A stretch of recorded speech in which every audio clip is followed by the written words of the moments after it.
Hello and a very warm welcome to our special edition, the Question Hour show from the Parliament House complex, where we bring you important unstart questions asked by the members of the upper house in the previous session of Parliament. I'm Kriti Mishra and joining me is my colleague Rajat Kain. Well, thanks Kriti and thanks to your viewers for watching this edition of Question Hour. In this episode, we bring to you questions asked by the members of the upper house in the 252nd session and the replies given by the ministries and departments.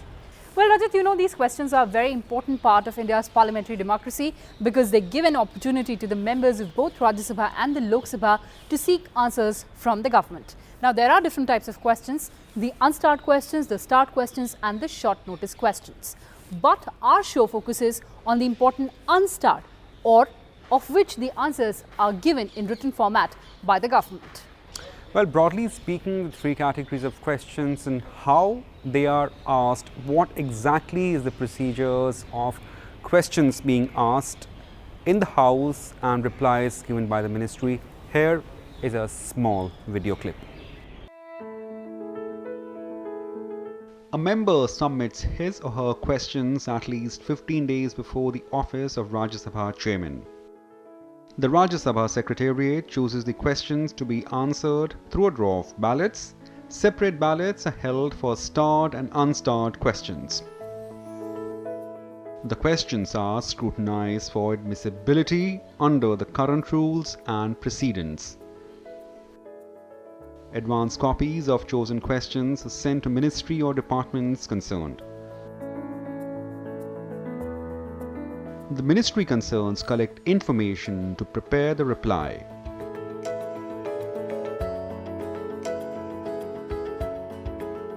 The minister concerned reply to start questions on the floor of the House and provides written answers to unstart questions. Up to 160 unstart questions are listed every day in a separate list. So that was the procedure, and now let's take you through all the important questions that we filtered for you.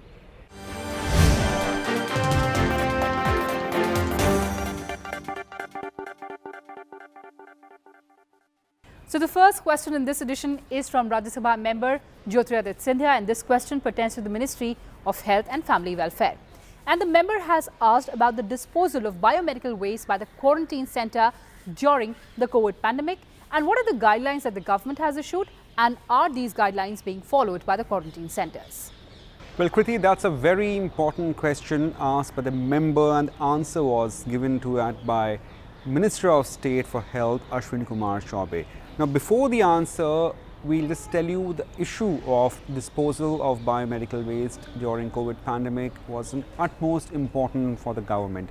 Several guidelines were issued.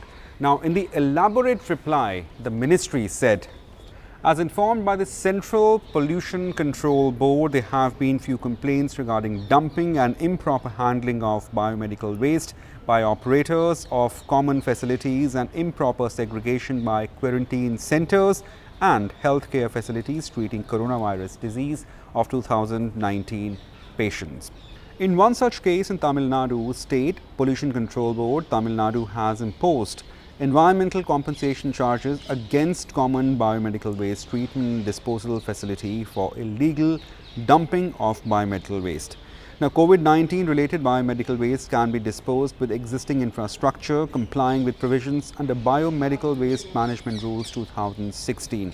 Now, realizing the COVID-19 pandemic, the CPCB, that is Central Pollution Control Board, issued guidelines. Several guidelines were there so as to ensure that the disposal mechanism of the biomedical waste was proper. It's not causing any harm to public at large.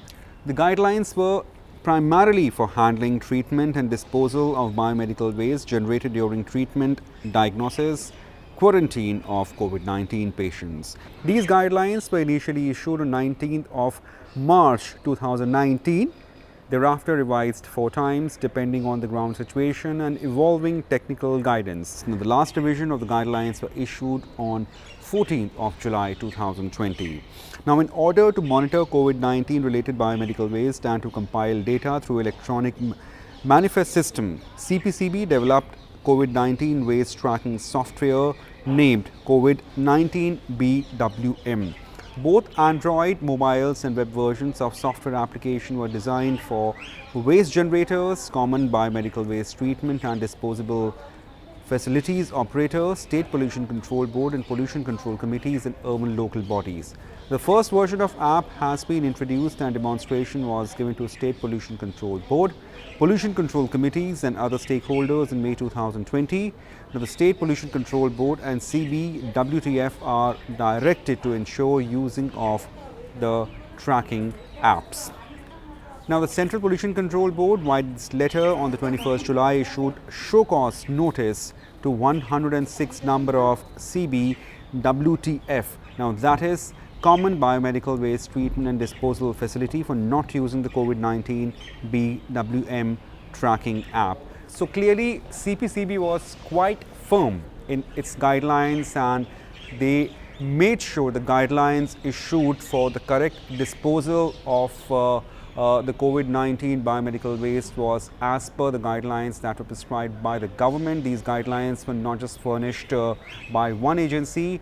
There was a brainstorming done to it, and as we said, the purpose of issuing these guidelines was so that the disposable mechanism was in tune. It doesn't affect any public at large.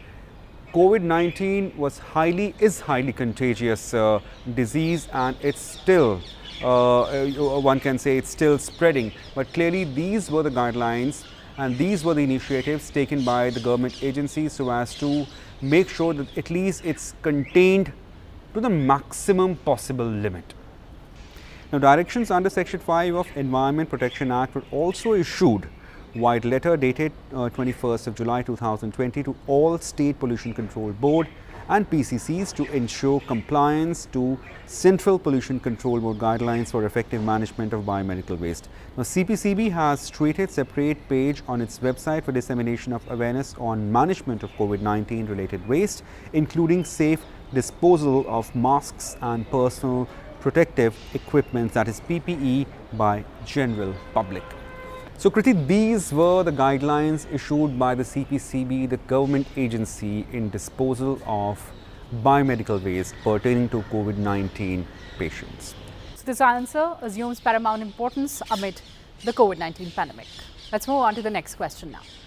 Well, the question was asked by member Vaiko from Ministry of Finance. The member asked about the details if the World Bank has agreed to grant India loan of $1 billion or even more in COVID-19 pandemic situation. What are the details in terms of the loan disbursement amount and which sectors are going to be benefited by this move?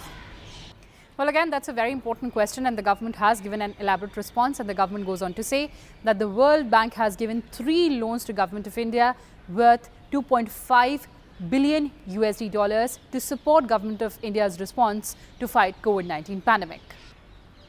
So that includes for health, which was around $1.0 billion, for social protection, $0.75 billion, and for economic stimulus, $0.75 billion, and the benefits of which have accrued to all the states and UTs. The first loan relating to health measures worth $1,000 million was signed on April 3, 2020 to part finance Government of India's INR 1,500 crore COVID health measures to prevent, detect and to respond to the threat posed by COVID-19 and strengthen national systems for public health preparedness. As on date, USDs 502.5 million have been disbursed under the loan. And the second loan that was extended by the World Bank, now that relates to the social protection measures. That was signed on May 15, 2020 as a budgetary support to Government of India for accelerating India's COVID-19 social protection program to support relief measures to beneficiaries under Pradhan Mantri Garib Kalyan Yojana. This loan has been fully disbursed as on date. And the third loan that was extended by World Bank, that relates to the economic stimulus package, that was around $750 million. Now that was signed on July 6, 2020 as a budgetary support to Government of India in order to support MSMEs under Atmanirbhar Bharat. This loan also has been fully disbursed till date. So Rajat, that was all about loan extended by the World Bank for India to fight COVID-19 pandemic? And let's move on to the next question that was asked by member Rakesh Sinha, and this question pertains to the Ministry of Tourism. Now, tourism has been one of the sectors worst hit by COVID-19 pandemic, and the government is planning and taking several initiatives to boost the tourism sector. Now, this is a very important question asked by member Rakesh Sinha, and he asks whether the government contemplates or moots the idea of village tourism, and if not, whether the government is planning to promote village tourism in India. Well, that's a very important question asked by a member. The tourism is one sector which has been at the forefront of the receiving end during the pandemic. At the same time, it's one sector where government is emphasizing in opening new avenues, and village tourism is one of them. In the elaborate reply given by Minister of State Prahlad Singh Patel, the ministry says it has launched Swadesh Darshan scheme for integrated development of theme-based tourist circuits for development of tourism infrastructure, including last-mile connectivity in the country. Now, recognizing the potential of rural tourism in the country, the ministry has identified rural circuit as one of 15 thematic circuits identified for development under this scheme. The objectives of Swadesh Darshan scheme includes creating employment through active involvement of local communities and promoting community-based development and pro-poor tourism approach. Now, based on this criteria, the ministry has sanctioned 2 projects, total amounting to 125.02 crore for development of rural circuits under Swadesh Darshan scheme, which are under different stages of implementation. Well, in this initiative taken by the ministry, in this first phase of the programs, 2 states were chosen, the state of Bihar and the state of Kerala. And these were the schemes, and this was the amount dispersed to these states for village tourism circuits. Well, in Bihar, during financial year 2017-18, the project development of Bitiwara, Chandraya and Turkola amounting to 44.65 crore, while in Kerala during financial year 2018-19 the project development of Malanan Malabar cruise tourism amounting to rupees 80.37. The ministry has also instituted a national tourism award in category of best rural agri plantation tourism projects to motivate the stakeholders in tourism sector for the implementation of such projects. Usually we have seen that the local dwellers, especially small businessmen, the farmers, those local residents of the tourist circuits, they are among the stakeholders in this improvisation of the tourism sector, and they are the ones who will benefit the most when the rural tourism circuit would be at full swing. The Ministry of Rural Development has also informed that their Shyama Prasad Mukherjee Urban Mission, that is SPMRM, follows the vision of development of cluster of villages that preserve and nurture the essence of rural community life with focus on equity, inclusiveness without compromising with the facilities perceived to be essentially urban in nature, thus creating cluster of urban villages. Now, under this mission, 300 clusters are being developed across 28 states and 8 union territories. Tourism is one of the themes of urban cluster development. Tourism-related activities projects are among 21 component categories under Shyama Prasad Mukherjee Urban Mission. The Ministry of Rural Development has further informed the Ministry of Tourism that total 67 clusters have proposed tourism-related activities in Gram Panchayat across 26 states and union territories. Well, that was the reply of the Ministry of Tourism. So clearly, government is really keen to have village tourism doing good. Now, it's not just one ministry, that is Ministry of Tourism, but also Ministry of Rural Development, which is aiding this initiative of tourism reflecting India's cultural and social identity. And Rajat, as you know that we have this format of inviting the guests to our show, but this is a new normal during the pandemic, so the guests are joining us through the virtual platform. And today we are joined by Rajya Sabha MP Mr. Rakesh Sinha, who asked a very pertinent question about village tourism in India. Rakesh Sinha ji, स्वागत है आपका राज्य सभा TV पर। Sir, जैसा कि आप जानते हैं कि हमारा जो क्वेश्चन आवर शो है वो उन सारे महत्वपूर्ण सवालों पर फोकस करता है जो राज्यसभा के सदस्य पूछते हैं सत्र के दौरान। और 252वें सत्र की अगर बात करें तो आपने विलेज टूरिज्म पर बेहद ही महत्वपूर्ण सवाल पूछा है। सर, टूरिज्म एक सेक्टर है जो कोविड-19 के दौरान सबसे ज़्यादा जो वर्स्ट इम्पैक्टेड सेक्टर है उनमें से एक है, तो ऐसे में विलेज टूरिज्म की क्या भूमिका हो सकती है? अगर हम आगे की बात करें, पोस्ट कोविड वर्ल्ड की बात करें तो? देखिए, 2014 के बाद से भारत सरकार ने जिस योजना को एक महत्व देना शुरू किया है वह है ग्रामीण पर्यटन यानी विलेज टूरिज्म। अब तक क्या होता था कि लोग शहरों में टूरिज्म करने आते थे, लेकिन गांव के लोग, जो अधिकांश लोग भारत के गांव में रहते हैं, वो शहर में आते हैं, उनके पास परचेजिंग पावर नहीं होता है। लेकिन शहर के लोगों के पास परचेजिंग पावर है, वो गांव जा सकते हैं। सबसे महत्वपूर्ण पक्ष यह है कि शहरों में रहने वाले ऐसे हजारों लाखों परिवार है जिन्होंने आज तक गांव देखा नहीं, या गांव से उनका रिश्ता पहले था और नई नई पीढ़ी के पास रिश्ता नहीं। वे गांव देखना चाहते हैं, गांव घूमना चाहते हैं, गांव में रहना चाहते हैं। गांव जैसा है, जिस रूप में है, उसी रूप में उसे देखना चाहते हैं। तो मुझे लगता है कि इस क्षेत्र में जो क्षमता है, पोटेंशियलिटी है, बहुत अधिक है। सिर्फ इसको अधिक अच्छी तरह से नियोजित करने की जरूरत है कि इसको कैसे करें, किस प्रकार से लोगों को आकर्षित करें, वहां जाने पर हम लोगों को किस रूप में पर्यटन कराएं, उनको क्या लाभ मिलेगा। यदि ठीक से नियोजन हो जाए तो मुझे लगता है कि इस इंडस्ट्री को, इस टूरिज्म इंडस्ट्री को, जो विलेज इंडस्ट्री है, एक बहुत बड़ा अवसर मिलने वाला है। रोजगार भी मिलेगा, गांव और शहर के रिश्ते भी बनेंगे, गांव से शहर और शहर से गांव, दोनों में सिम्बियोटिक रिलेशनशिप, एक दूसरे सीखने का, समझने का मौका मिलेगा। कोविड के बाद जो आपने प्रश्न उठाया, देखिए इससे और भी एक महत्व का विषय है। कोविड के पहले गांव को शहर के लोग हे दृष्टि से देखे या ना देखे, यह मान के चलते थे गांव की स्थिति भिन्न है। लेकिन कोविड के दौरान जिस प्रकार से गांवों ने इस बीमारी को रोका और गांव में जो हमारी छोटी छोटी औषधियां चलती थी, छोटे छोटे उपचार चलते थे, जो जीवन पद्धति थी, खान पान था, उन सबको शहरों ने अपनाना शुरू किया। तो गांव की संस्कृति, गांव का आयुर्वेद, गांव की सामुदायिक जीवन और गांव का प्रकृति से साथ रहने का जो एक जीवन पद्धति है, उसे शहर को समझने का अवसर मिला। उस समझने को देखने के अवसर में और उस प्रत्यक्ष अनुभव लेने के अवसर में परिवर्तित करने की चुनौती हमारे पास। पूरा एक फोकस रहा है रूरल इकोनॉमी पर, विलेज इकोनॉमी पर, रूरल डेवलपमेंट पे। उस लिहाज से ये विलेज टूरिज्म का कॉन्सेप्ट कितना महत्वपूर्ण है? देखिए, प्रधानमंत्री नरेंद्र मोदी जी ने जो एक खास बात की है पिछले 6 वर्षों में, उन्होंने अपने सभी कार्यक्रमों में और अभी सभी संवाद में गांव को केंद्र में रखा है, जिसके कारण गांव के प्रति जो एक धारणा थी, जो नई दिल्ली धारणा बनाती है, उस धारणा को उन्होंने 70 साल पुरानी धारणा को बदला है। गांव का मतलब पिछड़ा होना, गांव का मतलब अविकसित होना, गांव का मतलब सुसंस्कृत नहीं होना, इस धारणा को उन्होंने बदला है।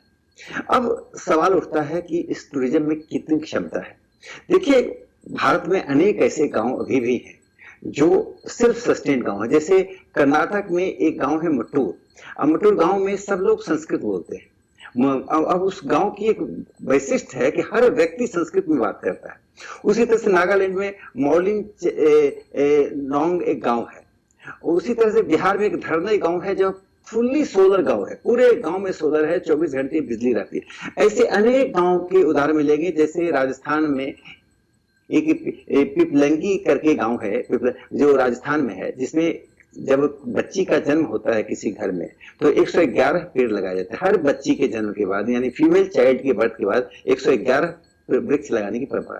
तो गांवों ने अपनी अपनी तरह से परंपराओं को, जो पर्यावरण से जुड़ा हुआ है, संस्कृति से जुड़ा हुआ है, अपनी सभ्यता से जुड़ा, उसको अलग अलग से विकसित किया। हर गांव में एक डेमी गॉड, जिसे अंग्रेजी में कहते हैं, एक ग्राम देवता होते हैं। गांव के लोग कैसे पूजा करते हैं, गांव के लोग सालों भर किस प्रकार से अध्यात्म से, रामधुन से या किसी तरह से और तरह के मेले से जुड़े रहते हैं, गांव में कैसा मेला लगता है।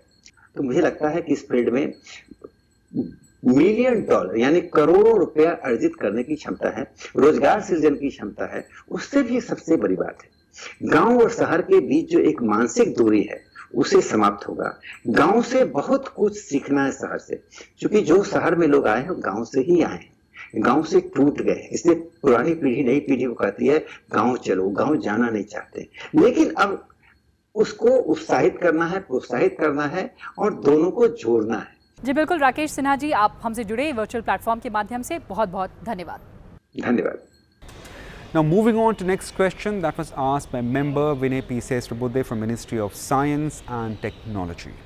Well, the member has sought details whether government has launched any program to support binational science and technology centers, which are independent entities established under intergovernmental bilateral agreements in last 3 years. And what are the various modes of cooperation in selected areas of mutual interest with different countries and organizations under these programs.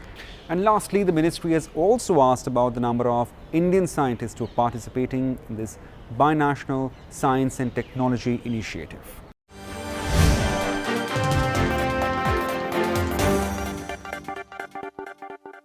The reply to this question has been given by Science and Technology Minister Dr. Harshvardhan, and this is quite an elaborate reply. So the government goes on to say that presently the Department of Science and Technology, Government of India, is having 3 binational centers, namely Indo-French Center for Promotion of Advanced Research, established with France in 1987, Indo-US Science and Technology Forum, established in 2000 with USA, and Indo-German Science and Technology Center, established in the year 2010 under intergovernmental agreements. During the last 3 years, new programs have been launched by these binational centers. Now, these include Indo-US Science and Technology Forum, Phase 2 of Joint Clean Energy Research and Development Center, Research Initiative for Real-Time River Water and Air Quality Monitoring Program, Indo-US Fellowship for Women in Science, Technology, Engineering, Mathematics and Medicine, Indo-German Science and Technology Center, and also IGSTC Connect Plus program.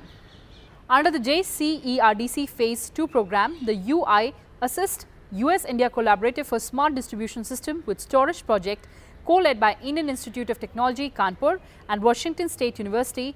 Pullman was awarded in September 27.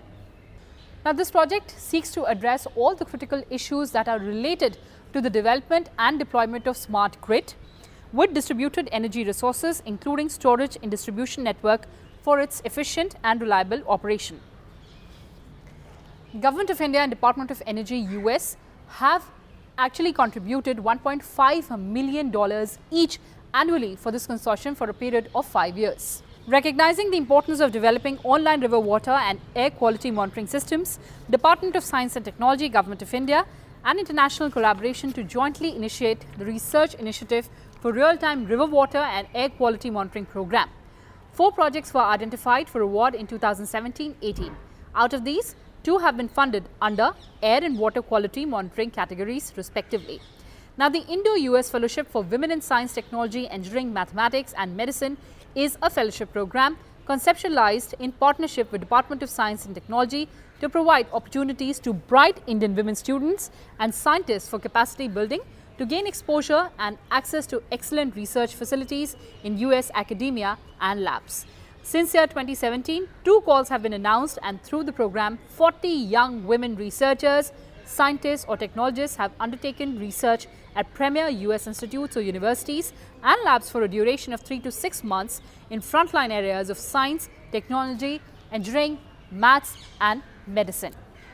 The program is aimed at boosting Indo-German networking and long-term collaboration among the participants of the Indo-German Frontiers of Engineering Symposia, which is co-organized by Department of Science and Technology and Alexander von Humboldt Foundation.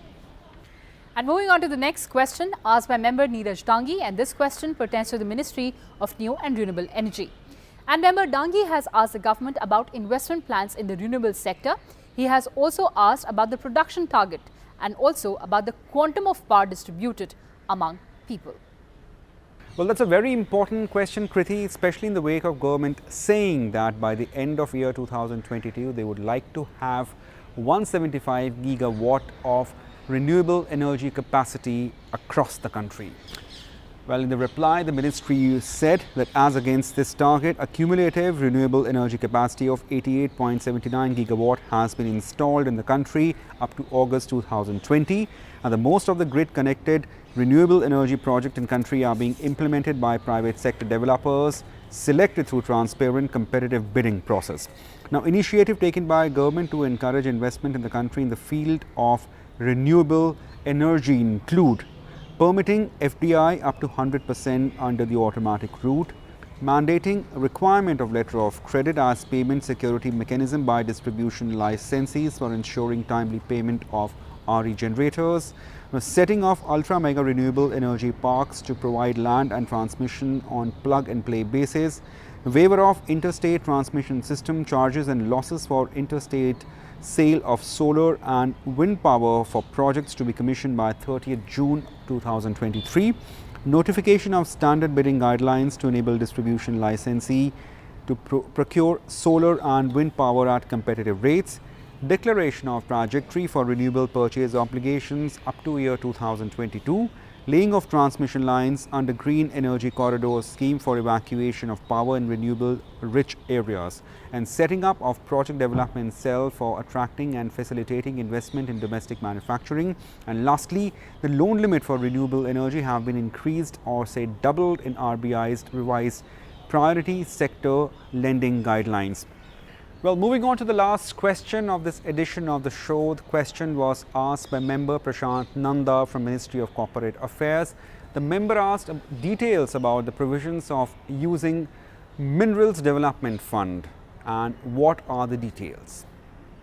So this answer is given by MOS Corporate Affairs Anurag Thakur, and it's a very specific answer given by the ministry, and the ministry goes on to say that according to the information provided by Ministry of Mines, Section 9B that was inserted through Mines and Minerals Development and Regulation Act of 2015, there are certain developments, and that is that it prescribes that the state government shall by notification establish a trust as a non-profit body to be called the District Mineral Foundation or DMF in any district affected by mining related operations or problems.